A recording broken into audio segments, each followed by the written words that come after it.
This is Hope Central, the Adventist Broadcasting Network of the Central Luzon Conference.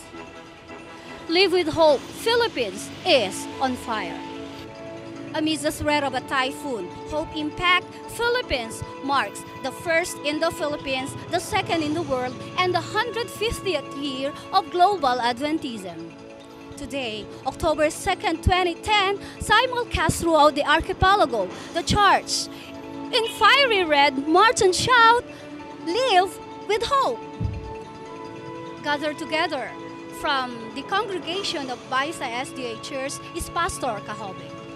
Pastor, this is a nationwide endeavor, and being the district pastor, what are the preparations to ensure that everybody goes out and does his share? Well, when we heard this kind of program downloaded to us by CLC or Central Luzon Conference, we are very happy because this program, once in their lifetime as Seventh-day Adventists, they have this kind of program before, way back 1985. The first thing that we did when we heard this kind of program, first is we rally all the small group leaders that their members should be involved in this kind of program.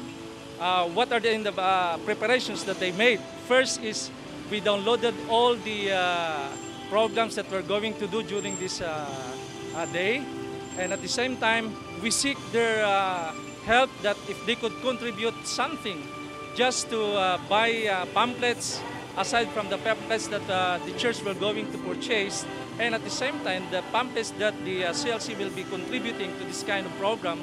So when we have this money, or we collected all this money, we found out that we have enough tracts to be distributed this day.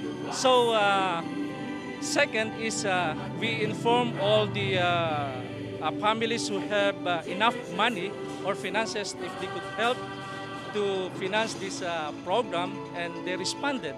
And lastly, the church board met together, and we allotted money to purchase pamphlets to augment to the needed pamphlets, because the area that we just covered, they have at least 19,000 population, and thanks God, because we purchased 14,000 pamphlets, enough to cover all the territories assigned to Baisa Seventh-day Adventist Church.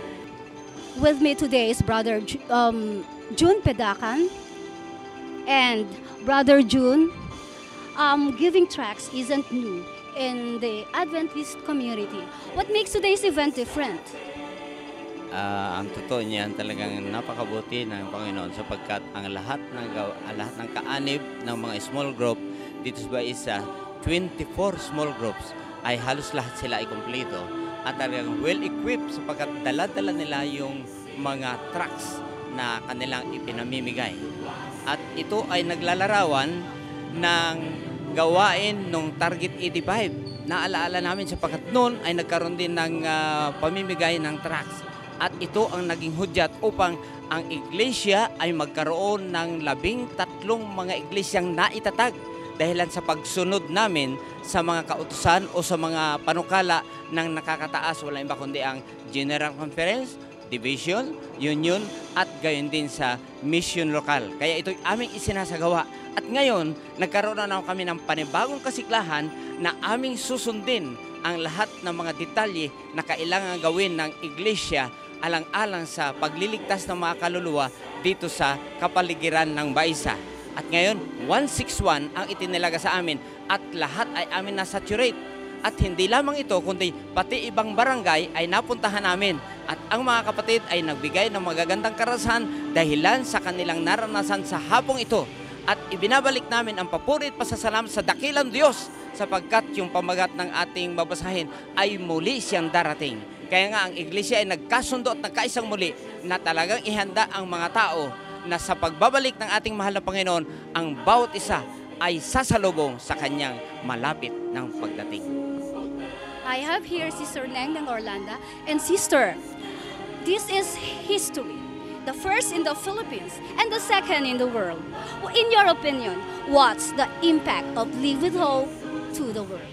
Well, This is really the first time in the Philippines. And I have seen for the first time the whole church, the Seventh-day Adventist Church, united, energized, and inspired in giving hope to the people. You know, it ignited the flame of ushering souls for Christ soon coming.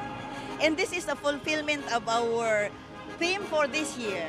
People of hope tell the world. So I'm so glad to be a part of it. To God be the glory. After the threat of a typhoon, it is again proven that God's word can't be stopped, rain or shine. And these are the latest events and happenings here at Baisa Adventist Church.